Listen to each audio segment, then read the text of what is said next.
नमस्कार। मैं doctor Sanjay Jain, associate professor गणित विषय में सम्राट पृथ्वीराज चौहान राजकीय महाविद्यालय अजमेर में कार्यरत हूँ। ऑनर्स के पार्ट सेकंड के सभी विद्यार्थियों का नए सत्र में स्वागत है। मुझे आपका 5वां पेपर प्रश्न पत्र ऑपरेशन रिसर्च पढ़ाने के लिए दिया गया है। यह प्रश्न पत्र ऑपरेशन रिसर्च गणित की एक अलग तरह की विधा है जो इंडस्ट्री से रिलेटेड मैटर में बहुत काम आता है। यह विषय तो इस विषय की एक अपनी अलग से पहचान और एप्लीकेशन है जो हर बिजनेसमैन को, इंडस्ट्रीज़ को प्लानिंग में और डिसीजन मेकिंग में बहुत काम आता है यह विषय। तो आपको यह विषय पढ़ के बहुत अच्छा लगेगा। ऑपरेशन रिसर्च, इस विषय में क्या सिलेबस है, कैसे हम सिलेबस को देखते हैं, कैसे हम इसकी प्लानिंग करेंगे और कैसे हमें पढ़ना चाहिए। स्कोरिंग सब्जेक्ट है, आप पूरे में से पूरे मार्क्स तक ला सकते हैं। बिल्कुल मैथमेटिकल लगेगा। अभी तक जो आपने गणित के डिफरेंट क्वेश्चन पेपर पढ़े हैं जिनमें किसी में थ्योरम होता है, किसी में और कुछ होता है, मेथड, कुछ थ्योरेटिकल लगते हैं। ये पेपर एकदम अलग है जिसकी प्रैक्टिकल अप्रोच आपको हर जगह दिखेगी। ओके, तो ये पेपर पढ़ के आपको डेफिनेटली बहुत मज़ा आएगा।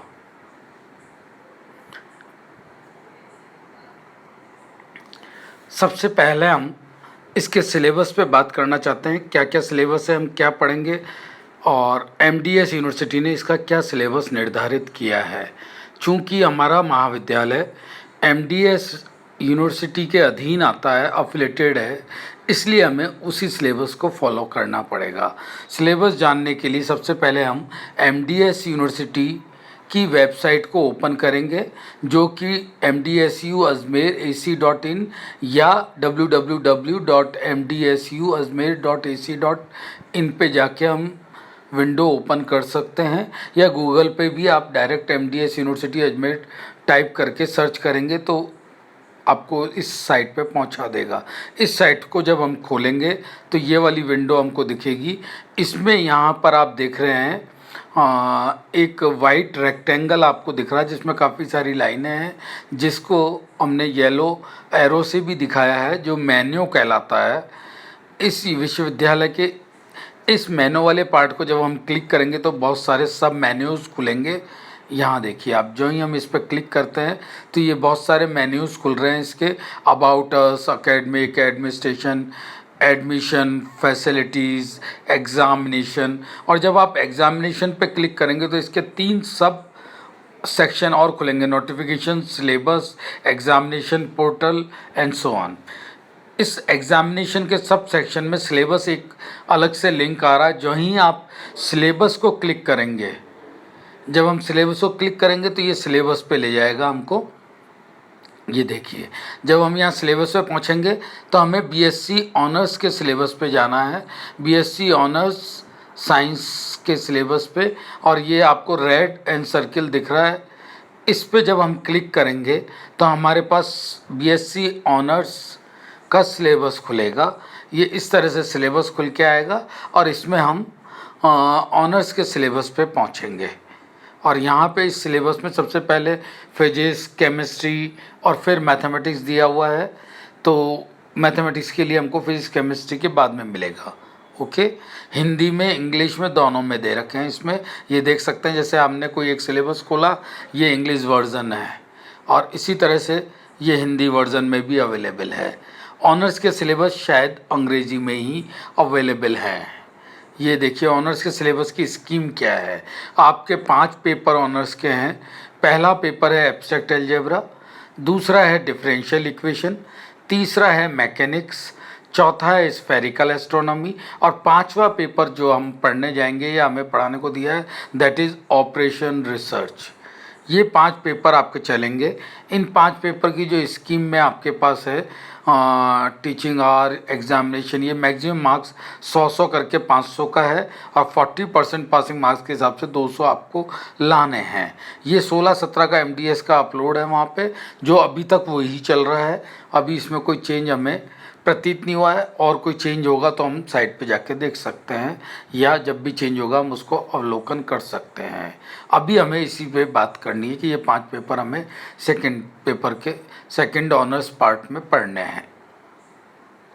ये मेन सिलेबस पे हम आ रहे हैं। ऑपरेशन रिसर्च का सिलेबस पेपर 5 है। 3 इसमें जो नोट दे रखे हैं उससे आपको क्लियर हो जाएगा। पेपर 3 इंडिपेंडेंट यूनिट में डिवाइड है। Question paper is divided 3 parts, जिनको हमने part A, part B, part C कहा है। पार्ट ए में क्या है, 20 मार्क्स के क्वेश्चन आएंगे, सारे कंपलसरी हैं। 10 क्वेश्चन कंटेन होंगे इसमें। इसका मतलब प्रत्येक क्वेश्चन 2 मार्क्स का हो जाएगा। 50 वर्ड में आपको इसके आंसर देने हैं। जो आपका पार्ट बी है वो 20 मार्क्स का है, कंपलसरी है ये भी। इसके अंदर 5 क्वेश्चन आपको अटैम्प्ट करने हैं, और हर यूनिट में आपको इसमें से क्वेश्चन मिलेंगे, और एटलीस्ट 1 आपको उसमें से अटैम्प्ट करना है, ठीक है। और हर क्वेश्चन 4 मार्क्स का होगा। 5 आप करोगे तो 20 मार्क्स के हो जाएंगे, और ये मैक्सिमम आप 100 वर्ड्स का लिख सकते हो इसका आंसर। तीसरा है आपके पास सी सेक्शन, जो सबसे बड़ा सेक्शन है। इसमें 6 क्वेश्चन आपको करने हैं, ईच यूनिट से आपको लेने हैं। Candidate required to attempt 3 question, 1 from each unit. 3 question आपको करने हैं, 1 हर यूनिट से लेना है आपको। और चूंकि 60 नंबर का है तो 1 यूनिट से 20 मार्क्स का हो जाएगा। तो आपको इस तरह से ये 20 मार्क्स के 3 क्वेश्चन करने हैं, और 400 वर्ड्स में आपको इनका आंसर देना है। ओके, तो ये हमारा पैटर्न था ऑनर्स के सिलेबस का। 3 यूनिट में आएंगे, या 3 पार्ट ABC होंगे। पहले पार्ट में आपको क्वेश्चन मिलेंगे जो 20 मार्क्स के होंगे, दूसरे में भी 20 मार्क्स होंगे, हर यूनिट से आपको अटैम्प्ट करना है। तीसरे में आपके 60 मार्क्स के होंगे, बड़े क्वेश्चन होंगे। ये हमको टाइम मैनेजमेंट यहाँ भी देखना है हमको। पहला यूनिट जो आपका है वो है लीनियर प्रोग्रामिंग प्रॉब्लम। जैसा आप पहले भी वर्ड सुन चुके हैं, लीनियर, लीनियर का मतलब रेखीय है। तो आपको यहाँ पे सिर्फ आपके सिलेबस जो कंसाइंस है वो लीनियर प्रॉब्लम तक ही है, यानी कि आपको नॉन लीनियर की प्रॉब्लम यहाँ आपको नहीं पढ़नी है। पूरा जो सिलेबस है आपका लीनियर बेस्ड है, लीनियर प्रोग्रामिंग प्रॉब्लम। क्या क्या करना है हमें इसमें, कुछ आप में से पार्ट 12th में आप थोड़ा बहुत LPP पढ़ के आए हैं, जहाँ ग्राफिकल सॉल्यूशन वाला आपने पढ़ा था। यहाँ पे हमें फॉर्मुलेशन मतलब जो प्रॉब्लम दी हुई है उसको आपको लैंग्वेज में दी हुई होगी, उसका मैथमेटिकल फॉर्म भी बनाना है जिसको हम फॉर्मुलेशन कहते हैं। और ग्राफिकल सॉल्यूशन या लीनियर इंडिपेंडेंस, लीनियर डिपेंडेंस, ये सारे बेसिस, डायमेंशन, इनकी डेफिनेशन हम पढ़ेंगे, क्या मतलब है इनको हम देखेंगे। कॉन्वेक्स सेट और इसकी प्रॉपर्टीज़ क्या क्या हैं, कॉन्वेक्स सेट यहाँ क्यों ज़रूरी है, और उसके होने से क्या फ़ायदा मिलेगा हमें, ये सब हम यहाँ देखेंगे कि लीनियर प्रोग्रामिंग प्रॉब्लम में कॉन्वेक्स सेट होने पे क्या होगा, उसके ऑप्टिमम सॉल्यूशन एग्जिस्ट होने पे क्या शर्त है। ओके, सिंप्लेक्स एल्गोरिथम ये डैनजिंग ने दिया था, और ये सबसे बढ़िया एल्गोरिथम है जो LPP को सॉल्व करने के काम में आता है। किसी भी तरह की LPP हम सिंप्लेक्स मेथड से सॉल्व कर सकते हैं। इसमें भी यहाँ पे अगर हमें जो सिंप्लेक्स मेथड के पार्ट है उसमें 2 तरह के हम यहाँ पे लेंगे जो आसानी से सॉल्व हो जाते हैं, जिनमें हमारा कंस्टेंट लेस देन होंगे वो वाले, पर जिनमें ग्रेटर देन होते हैं वहाँ पे हमको 2 अलग मेथड काम में लेते हैं, जिनको हम बिगेम मेथड और 2 फेज मेथड कहते हैं। और उसके बाद एक और आता है, हर प्रॉब्लम के साथ उसकी जैसी एक और प्रॉब्लम अटैच रहती है जिसको हम ड्यूअलिटी कहते हैं। तो ये आपका सारा पहला यूनिट है जो हम LPP से रिलेटेड यहाँ पढ़ेंगे।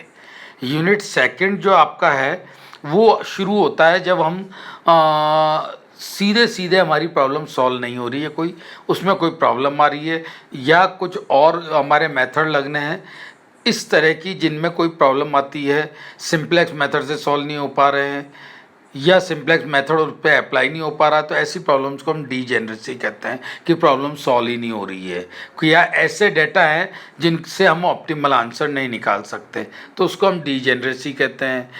और जो मेथड हमने पढ़े उसके बाद एक और मेथड आ रहा है रिवाइज सिंप्लेक्स मेथड और जनरलाइज सिंप्लेक्स मेथड, जो यूज़ करके हम और प्रॉब्लम को सॉल्व कर सकते हैं। और यहाँ पर दो और नई तरह की प्रॉब्लम हम पढ़ेंगे जो एलपीपी से जनरलाइज है, ज़्यादा जनरलाइज है। उनमें पहले नंबर पे असाइनमेंट है और दूसरे नंबर पे ट्रांसपोर्टेशन प्रॉब्लम है। हर ट्रांसपोर्टेशन प्रॉब्लम असाइनमेंट प्रॉब्लम में कन्वर्ट हो सकती है और हर असाइनमेंट प्रॉब्लम एलपीपी में कन्वर्ट हो सकती है। इसलिए असाइनमेंट और transportation are more generalise form of an LPP, ज़्यादा जनरलाइज फॉर्म है। ओके, तो ये नई तरह की टेक्निक्स हम असाइनमेंट और ट्रांसपोर्टेशन भी यहाँ पढ़ेंगे। इसके बाद गेम थ्योरी भी पढ़ेंगे हम। आप गेम जो देखते हैं क्रिकेट या इस तरह के जितने गेम देखते हैं उसमें हमारी मैथ्स कैसे काम में आती है वो सारा हम गेम थ्योरी के अंदर पढ़ेंगे। ओके, इसके बाद बिजनेसमैन को कितनी इन्वेंट्री रखनी चाहिए, कितना माल मंगाना चाहिए, इन सारी प्रॉब्लम को हम यूनिट 3 में इन्वेंट्री मॉडल्स में पढ़ेंगे। और एक जो आप दैनिक फीचर या रोज़ देखते हैं, आजकल आप कहीं भी जाएं, अभी जैसे आप कोविड के टीके लगाने जाते हैं सब जगह लाइन लगी हुई मिलती है, तो उसमें भी हमारी मैथ्स यूज़ होती है और उसको हम बोलते हैं क्यूइंग थ्योरी। रेलवे स्टेशन पे जाते हैं आपको लाइन मिलती है रिजर्वेशन कराने के लिए, तो एवरीवेयर आपका जहाँ भी जा रहे हैं आजकल क्यूइंग में लगना पड़ता है आपको। क्यू थ्योरी उसको हम गणित के रूप में पढ़ेंगे कि कैसे हम उस पर कंट्रोल कर सकते हैं, कैसे हमें सर्विस स्टेशन बढ़ाने चाहिए, कब ज़रूरत होती है सर्विस स्टेशन बढ़ाने की। कई बार ऐसा नहीं हो कि हम स्टेशन बढ़ा दें और ग्राहक सर्विस लेने वाला हो ही नहीं। तो ये सारी बातें हम, ये पेपर हमारा पूरा प्रैक्टिकल है जो सिलेबस दिया हुआ है, जो हमारी रोज़मर्रा की चीज़ों में या डेली काम आने वाला सिलेबस है जिसमें हमारी गणित कैसे यूज़ हो रही है। ओके, तो ये हम इसमें पढ़ेंगे। इसको पढ़ने के लिए कुछ मैं आपको किताबें सजेस्ट कर रहा हूँ जो हमारी यहाँ की जीसी की लाइब्रेरी में भी अवेलेबल है और आप देख भी सकते हैं लाइब्रेरी में। पहला है ऑपरेशन रिसर्च, गोयल और मित्तल की, प्रगति प्रकाशन मेरठ से छपती है ये बुक। इसमें आपको ये करीब करीब पूरा सिलेबस मिल जाएगा जिसको हम देख सकते हैं, सजेस्ट कर सकते हैं। ओके, और प्रगति प्रकाशन मेरठ से ये छप रही है, इंडियन ई बुक है। सेकंड है ये इंट्रोडक्शन टू ऑपरेशन रिसर्च, ये एच.डी. शर्मा का है और केदारनाथ एंड रामनाथ मेरठ से छपता है और बड़ा अच्छा बुक है ये। और ये काफ़ी मोटी बुक है, बहुत ज़्यादा सिलेबस इसमें दिया हुआ है, आप अपने मतलब जितना इसमें से पढ़ सकते हैं और काफ़ी सारे सॉल्व एग्जाम्पल भी इसमें दिए हुए हैं। ये भी एक अच्छा बुक है एच.डी. शर्मा का, इंट्रोडक्शन टू ऑपरेशन रिसर्च। इसके पश्चात एक ये बुक है linear programming end game theory, जो आपका ट्रांसपोर्टेशन असाइनमेंट भी दिए हुआ है इसके अंदर। तो ये पहला और दूसरा यूनिट कवर करती है। Prentiss hall of India new Delhi से छपी हुई बुक है ये, दीपक चटर्जी इसके ऑथर है। अच्छा बुक है ये भी, लेकिन ये 2 यूनिट ही आपकी कवर करेगी, पर बेसिक कंसेप्ट के हिसाब से ये एक अच्छी बुक है।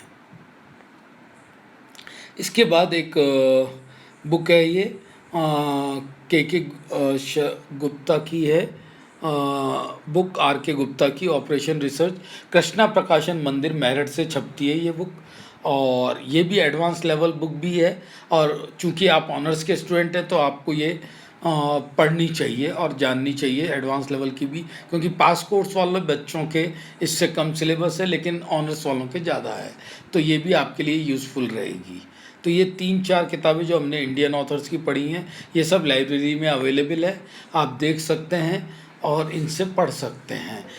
इन सबको पढ़ने के बाद जो हमारी बेसिक फंडामेंटल्स बुक है ऑपरेशन रिसर्च की, एक ये बुक है हीलर और लिबरमान की, फॉरेन ऑथर की, इसका इंडियन रीप्रिंट्स अवेलेबल है जो CRC पब्लिकेशन दिल्ली से पब्लिश है और बहुत कॉस्टली किताब भी नहीं है, ये भी हम देख सकते हैं। ये हमारे सिलेबस में भी प्रेस्क्राइब है, फेडरिक और हीलर लिबरमान की बुक, ये ऑपरेशन रिसर्च के नाम के से। ओके, इसके बाद एक और बुक है ये ऑपरेशन रिसर्च बाई H. ताहा, ये भी एक अच्छा बेसिक कंसेप्ट के लिए अच्छी बुक दी हुई है। इसमें कुछ सॉफ्टवेयर भी यूज़ किए हैं और उन सॉफ्टवेयर को यूज़ करते हुए CD भी इसमें काम में ली है, वो CD भी इस बुक के साथ आती है। ये भी लाइब्रेरी में अवेलेबल है और आप इसको भी देख सकते हैं। जब डेटा बहुत बड़े हो जाते हैं तब आप इस प्रॉब्लम को इन सॉफ्टवेयर को यूज़ करके आसानी से सॉल्व कर सकते हैं। ऑपरेशन रिसर्च अपने आप में एक ऐसा विषय है जो इंजीनियर्स भी पढ़ते हैं, जो इकोनॉमिक्स वाले भी पढ़ते हैं, जो मैनेजमेंट वाले भी पढ़ते हैं और जो मैथमेटिक्स वाले भी पढ़ते हैं। इतना इम्पॉर्टेंट ब्रांच है ये ऑपरेशन रिसर्च, जो आपके बिजनेस में, इंडस्ट्रीज में, डिसीजन लेने में, सब में काम में आती है ये। तो इसलिए ये बहुत यूज़फुल सब्जेक्ट है और आपको बहुत अच्छा लगेगा ये पढ़ के।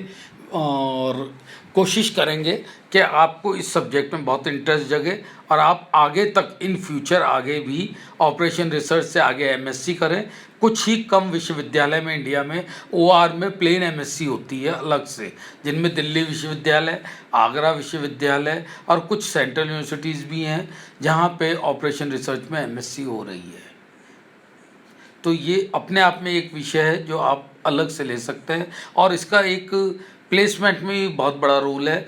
जितनी मल्टीनेशनल कंपनीज़ हैं वो अपने यहाँ एक मैनेजर ऑपरेशन रिसर्च ग्रेजुएट या पढ़े हुए व्यक्ति को रखती है, ताकि वो उनके सारे मल्टीनेशनल कंपनीज में आने वाले हर डिपार्टमेंट के डेटास को मैनेज करके कितना मंगाना चाहिए, कितना रखना चाहिए, किस पे कितना खर्चा आएगा, ये सारा कैलकुलेट करके उनको बता सकता है, जिससे उनको मैक्सिमम फ़ायदा हो। हर ऑप्टिमाइजेशन टेक्निक का मतलब यही है कि ऐसी टेक्निक यूज़ करके आप जो ऑप्टिमाइजेशन का मतलब होता है मैक्सिमाइज और मिनिमाइज भी, जहां आपकी जैसी सिचुएशन है उसके अकॉर्डिंग आपको फ़ायदा मिल सके, वो काम हम इस टेक्निक के द्वारा करेंगे, ऑप्टिमाइजेशन टेक्निक के द्वारा, और प्रॉब्लम को लेंगे। तो आज हम यहाँ तक की बात करेंगे। कल हम इसके इंट्रोडक्शन वाले पार्ट को लेंगे, जहाँ हम इंट्रोडक्शन ओआर का लेंगे और स्टार्ट करेंगे नेक्स्ट लेक्चर में। तो आज हमने सिलेबस के बारे में पढ़ा, बुक कौन कौन सी हमें देखनी है, इसमें सब किताबें लाइब्रेरी में अवेलेबल है और हमें इसकी प्लानिंग और वो करना पड़ेगा कि कौन सा हमारे लिए यूज़फुल रहेगा, कौन सा टाइम आपको इसको देना चाहिए, कैसे मैथमेटिकल प्रोग्रामिंग के द्वारा या लीनियर प्रोग्रामिंग के द्वारा हम किसी दी हुई लैंग्वेज की प्रॉब्लम को मैथमेटिकल प्रॉब्लम में कन्वर्ट कर सकते हैं। और इसको हम सम टाइम मॉडलिंग भी कहते हैं, मैथमेटिकल मॉडलिंग, मॉडल बनाना, डेटा पता हो तो हमें, और वो डेटा जब मैथमेटिकल प्रॉब्लम में कन्वर्ट हो जाता है तो डेफिनेटली उसका सॉल्यूशन भी हमें मिल जाएगा। तो ये ऑपरेशन रिसर्च एक यूज़फुल सब्जेक्ट है। मैंने आज आपको इसका इंट्रोडक्शन, सिलेबस का इंट्रोडक्शन और बुक्स के बारे में बताया है। कल हम इससे आगे बात करेंगे। Thank you.